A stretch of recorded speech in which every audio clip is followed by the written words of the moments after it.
चंदनपुर गांव अपनी हरियाली और शांति के लिए जाना जाता था। गांव के लोग आपसी मेलजोल और अपने सादगी भरे जीवन पर गर्व करते थे। लेकिन इस गांव का एक कोना ऐसा था जिसे लोग अपशकुन मानते थे। गांव के बाहर स्थित पुराना बरगद का पेड़। इस पेड़ को लेकर वर्षों से भूतिया कहानियां सुनाई जाती थीं। गांव के लोग कहते थे कि बरगद के पेड़ पर स्त्री का साया है। जिसने भी उस पेड़ के पास जाने की कोशिश की, उसने या तो कुछ अजीब घटनाओं का सामना किया या फिर उसकी जिंदगी में कोई अनहोनी हो गई। ये बात सुनते ही हर कोई डर से कांप जाता। गांव में रघु नाम का एक किसान रहता था। वह हिम्मती और मेहनती था, लेकिन इन भूतिया कहानियों पर यकीन नहीं करता था। उसकी पत्नी सीमा और बेटा गोपाल उसके जीवन के केंद्र थे। वह अपने परिवार के लिए दिन रात मेहनत करता और अपने खेतों में पूरा समय लगाता था।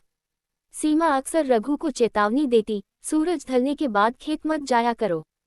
तुम्हें पता है, बरगद के पेड़ के पास रात को कुछ ठीक नहीं होता।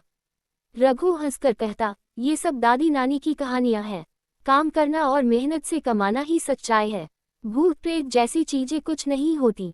एक रात जब रघु देर तक खेत में काम कर रहा था, उसे अचानक ध्यान आया कि अंधेरा घिर चुका है। खेत से लौटने के लिए उसे बरगद के पेड़ वाले रास्ते से गुजरना था। रास्ते में चांद की हल्की रोशनी थी, लेकिन चारों ओर सन्नाटा पसरा हुआ था। जैसे ही रघु बरगद के पास पहुंचा, उसे किसी के पैरों की आवाज सुनाई दी। वह रुक गया और इधर उधर देखने लगा, लेकिन वहां कोई नहीं था। उसने अपनी चाल तेज कर दी, लेकिन तभी एक धीमी आवाज आई, रघु रघु। रघु ने पलटकर देखा। अंधेरे में कुछ भी साफ नजर नहीं आ रहा था। अचानक पेड़ के पास एक सफेद साड़ी पहने औरत दिखाई दी। उसकी आंखें चमक रही थीं। रघु घबरा गया और तेजी से भागने लगा। उसने पीछे मुड़कर नहीं देखा और सीधे घर पहुंच गया। अगली सुबह रघु ने ये घटना सीमा को बताई। सीमा घबरा गई। उसने रघु से कहा, मैंने पहले ही कहा था, उस रास्ते पर मत जाया करो। जल्द ही ये बात पूरे गांव में फैल गई। लोग चर्चा करने लगे, रघु ने स्त्री का साया देखा है। गांव के बुजुर्गों ने कहा, बरगद पर रहने वाली वह आत्मा बदला लेना चाहती है। जिसने भी उसे देखा, उसकी जिंदगी बर्बाद हो जाती है। रघु ने इन बातों को अब भी गंभीरता से नहीं लिया। उसने सोचा, ये सब डर फैलाने के लिए बनाए गए किस्से हैं।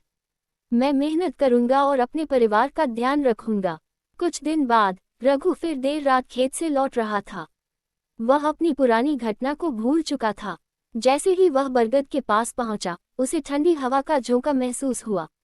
इस बार उसने साफ सुना, रघु, मुझे न्याय चाहिए। रघु की हिम्मत जवाब देने लगी, लेकिन उसने खुद को संभाला। इस बार वह भागा नहीं। उसने साहस जुटाकर पूछा, कौन हो तुम और मुझसे क्या चाहती हो?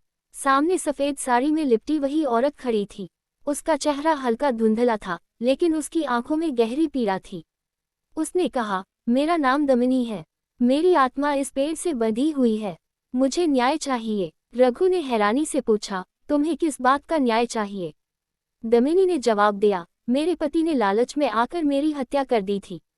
मैं तब से न्याय के लिए भटक रही हूँ। अगले दिन रघु ने ये बात गांव के सरपंच और पुजारी को बताई। पहले तो किसी ने उसकी बात पर यकीन नहीं किया, लेकिन जब उसने दमिनी के शब्दों को दोहराया तो बुजुर्गों ने इसे गंभीरता से लिया। गांव के बुजुर्गों ने बताया कि दमिनी इस गांव की रहने वाली थी। वह एक सुंदर और मासूम लड़की थी, जिसकी शादी एक लालची व्यापारी गोपालदास से जबरदस्ती कर दी गई थी। गोपालदास ने शादी के बाद दमिनी के मायके की संपत्ति हड़पने की कोशिश की।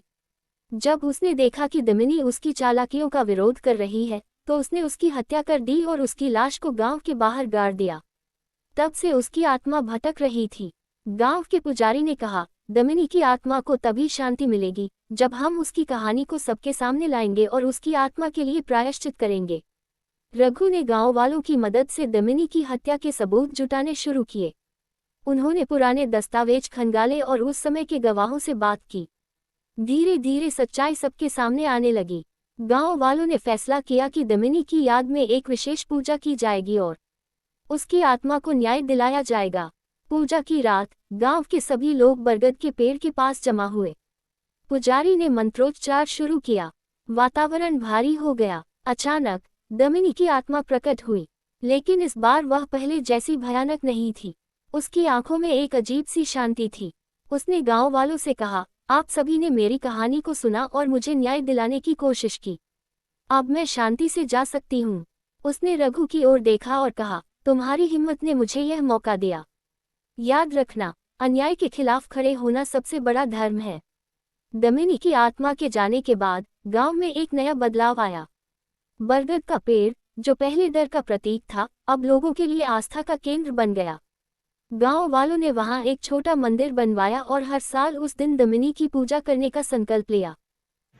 अगर वीडियो अच्छी लगी हो तो वीडियो को लाइक करें, शेयर करें और सब्सक्राइब करें।